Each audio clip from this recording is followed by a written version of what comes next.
Di dunia ini selalu ada dua sisi yang berlawanan, kayak dua sisi koin. Ada cahaya, ada kegelapan, kebaikan, kejahatan, kehidupan, kematian.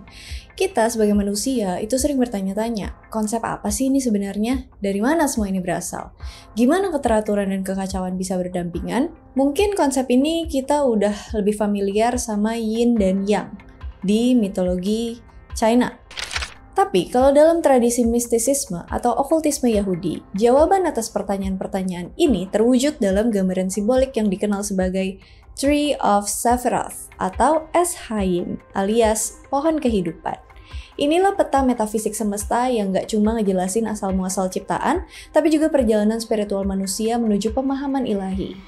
Selain ada pohon kehidupan, tentu aja ada pohon kematian juga atau Tree of Qliphoth yang bakal kita bahas kali ini. Jadi kayak apa sih sebenarnya kisah soal dua pohon ini? Kalau penasaran, nonton videonya sampai habis.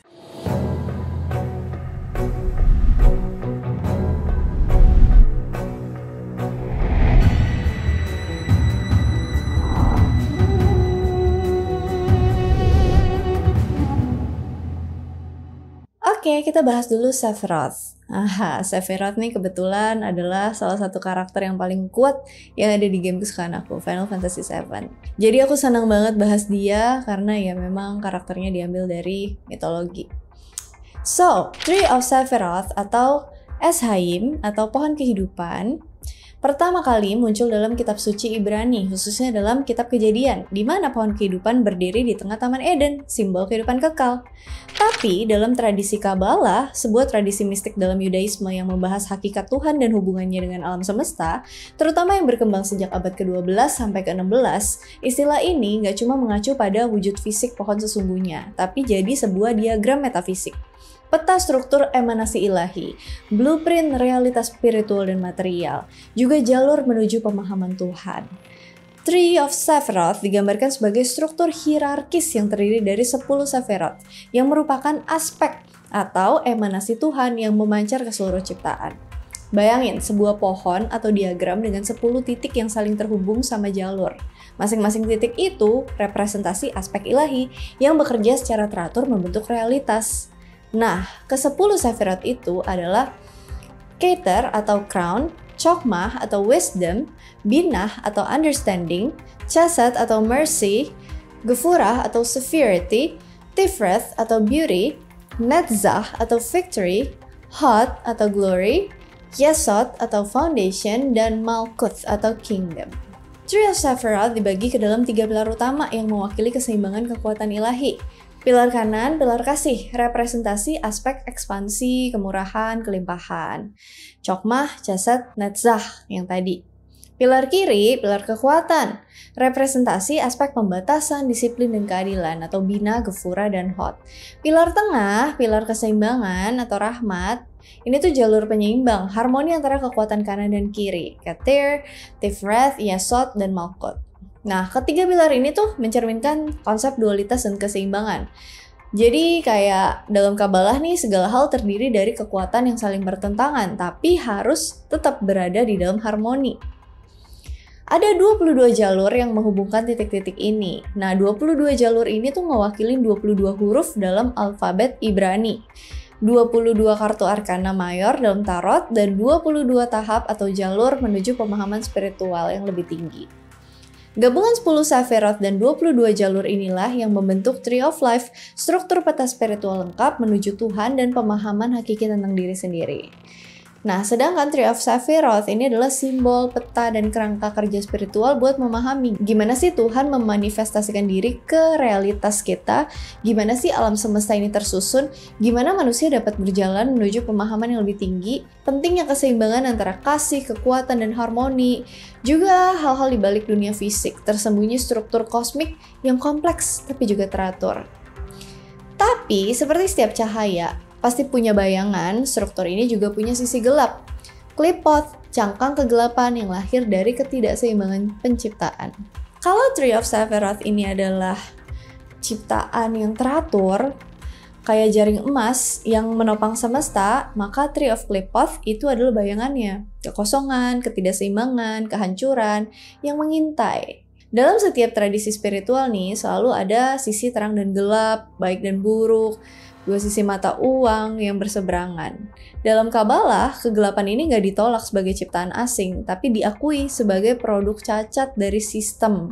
Kalau klipot ini sendiri berasal dari kata Ibrani, kelipah, yang berarti kulit, cangkang, lapisan luar, atau selubung yang kayak membungkus sesuatu gitu.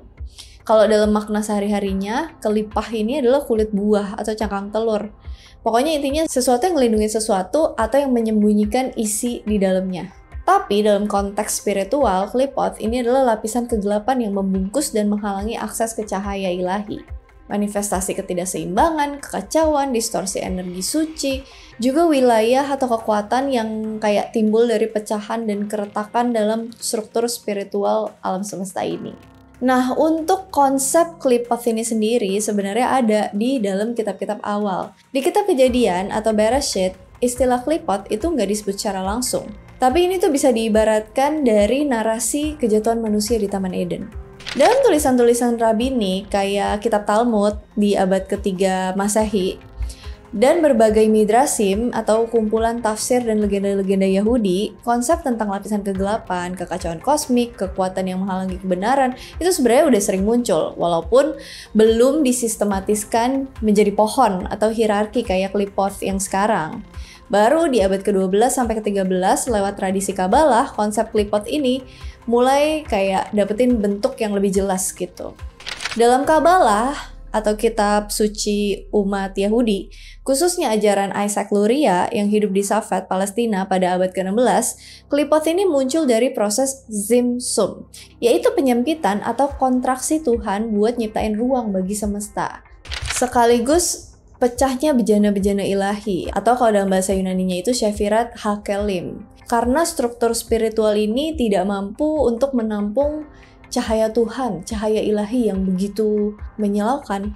Nah, kemudian pecahan-pecahan ini tuh jatuh ke dalam eksistensi dan membentuk wilayah kegelapan, yaitu klipot. Jadi dengan kata lain, klipot ini ya ini konsekuensi dari penciptaan gitu. Menurut Luria, setiap manusia itu sebenarnya bawa percikan cahaya ilahi di dalam diri kita masing-masing. Jadi setiap tindakan baik itu membantu membebaskan cahaya yang terperangkap di dalam klipot. Nah, proses ini dikenal sebagai tikkun olam atau perbaikan dunia.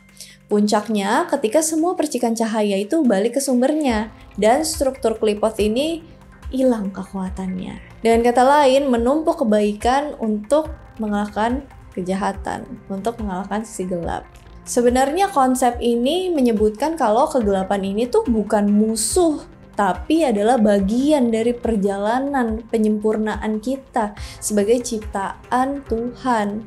Sebenarnya awalnya nih klipot ya emang ada di kosmologi Kabalah Yahudi, tapi semenjak mistisisme itu terkenal, para okultis pun mengadaptasi dan sedikit dipelintir konsep klipot ini jadi bagian dari sistem okultis barat, dari sistem magis barat. Jadi udah agak lepas dari akar Yahudinya. Ada versi Kabalah, kalau Kabalah kan Yahudi ya versi aslinya. Ada versi Eropanya yang udah disesuaikan dengan tradisi Eropa, namanya Hermetic Kabalah. Ini maduin Kabalah Yahudi, filsafat, hermetisisme, alkimia, tarot, astrologi, dan ritual magisnya versi barat.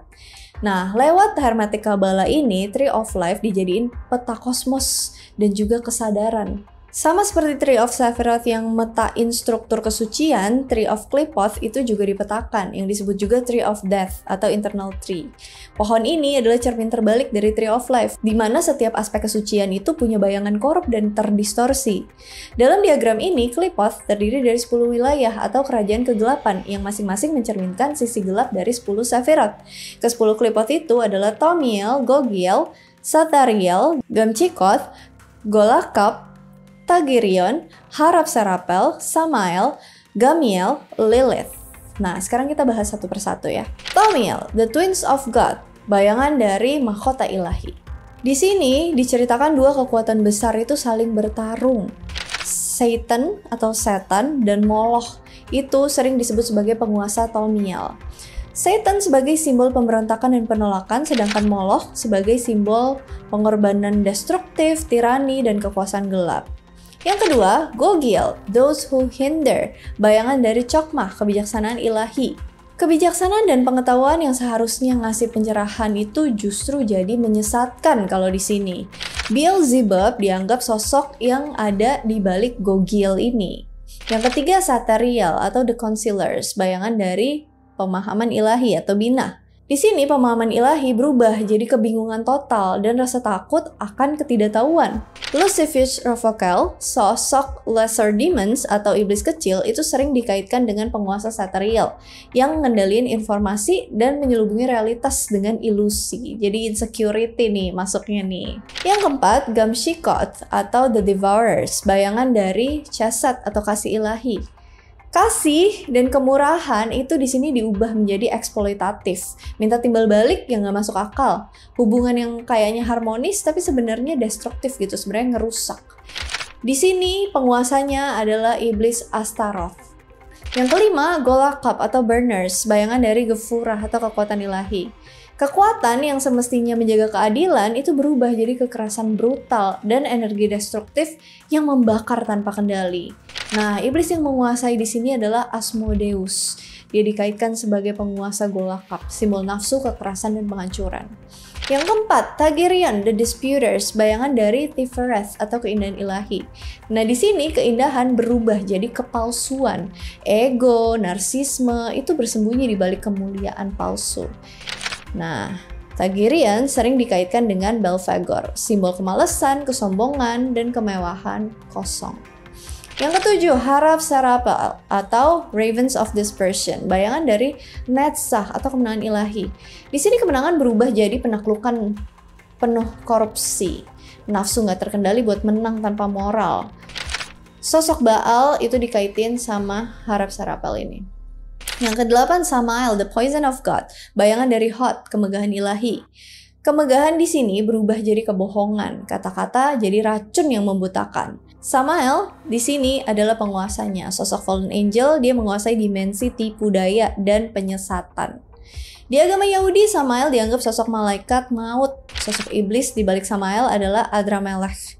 Samael juga kadang dianggap sebagai suaminya Lilith. Kalian tahu Lilith siapa? Aku udah pernah bahas di video aku yang lama. Yang belum nonton, monggo cek ke situ. Yang kesembilan, Gamiel, the Obscene Ones, bayangan dari Yesod atau fondasi spiritual. Mimpi dan intuisi itu berubah jadi ilusi dan mimpi buruk serta ketidakstabilan bawah sadar kita. Menurut versi lain, Lilith itu selalu dikaitkan sama Gamiel ini. Dan yang ke-10, Lilith, Queen of the Night, bayangan dari Malkuth atau kerajaan material. Dunia material itu sepenuhnya jatuh ke dalam kekacauan, kegelapan, dan ketidakseimbangan. Di versi lain, Qliphoth ini sering disebut Nehemoth dengan Nahema sebagai penguasanya. Tapi kekuasaan tertinggi itu tetap dipegang sama Lilith. Lilith nih sosok yang paling terkenal banget dari Qliphoth. Dia dikenal sebagai, di Kabalah ya, istri pertamanya Adam yang nolak tunduk. Jadi dia jadi simbol pemberontakan, nafsu, dan kekacauan. Kayak Tree of Sephiroth tadi, Tree of Qliphoth juga dibagi ke dalam 3 pilar utama. Pilar kanan bayangan, mewakili sisi liar yang gak terkendali ketika kasih berubah jadi nafsu, obsesi, atau keserakahan. Haraf Serapel, Gamshikot, dan Golakab. Pilar kiri bayangan, mewakili tirani, kekuatan dingin tanpa belas kasih, aspek penghancuran dalam bentuk paling keras, Samael, dan Lilith. Pilar tengah bayangan atau ketidakseimbangan total ini ngewakilin kehancuran total batin, struktur mental yang runtuh, ilusi spiritual, dan manipulasi realitas. Taumuel, Tagirian, Sathariel, Gamiel. Sebagian orang melihat Qliphoth nih sebagai dimensi neraka dan sarang iblis. Tapi bagi sebagian mistikus dan psikolog modern, terutama buat yang terpengaruh sama pemikiran-pemikirannya Carl Jung, bapak psikologi analitik, Qliphoth nih bukan cuma sebagai realitas eksternal, tapi sebagai peta psikologis, cerminan sisi gelap jiwa manusia.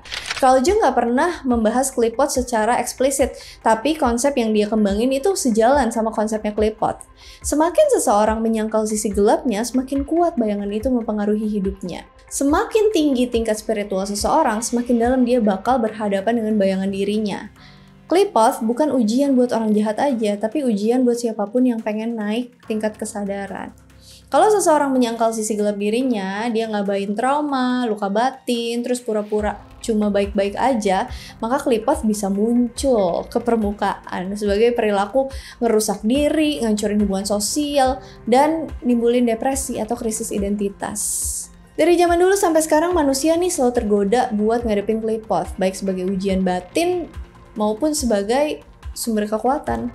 Qlipoth nih ngajarin kalau nggak ada cahaya tanpa bayangan. Setiap perjalanan spiritual tuh harus lewat sisi gelap. Dan di dalam kekacauan masih tersembunyi percikan cahaya yang menunggu ditebus. Lewat pemahaman Qlipoth ini, manusia tuh bisa jalan menuju kesempurnaan dan kesadaran utuh. Baik Sephiroth maupun Qlipoth nih banyak dipakai di game ataupun di anime. Ya, di game yang paling aku suka Final Fantasy VII, Evangelion, ada juga Castlevania, Devil May Cry 5, dan masih banyak lagi. Ya segitu dulu tentang Qlipoth karena risetnya tuh agak-agak PR sekali ya. Pembahasan kali ini lumayan agak berat. Kalau misalnya ada yang mau ditambahin, ada yang mau di-request, ada yang mau dikoreksi, ada yang mau didiskusikan, komen aja di kolom komentar. And as always, thank you so much for watching. I hope you guys like it and I'll see you again on my next video. Bye. Ngebut. Gefurah atau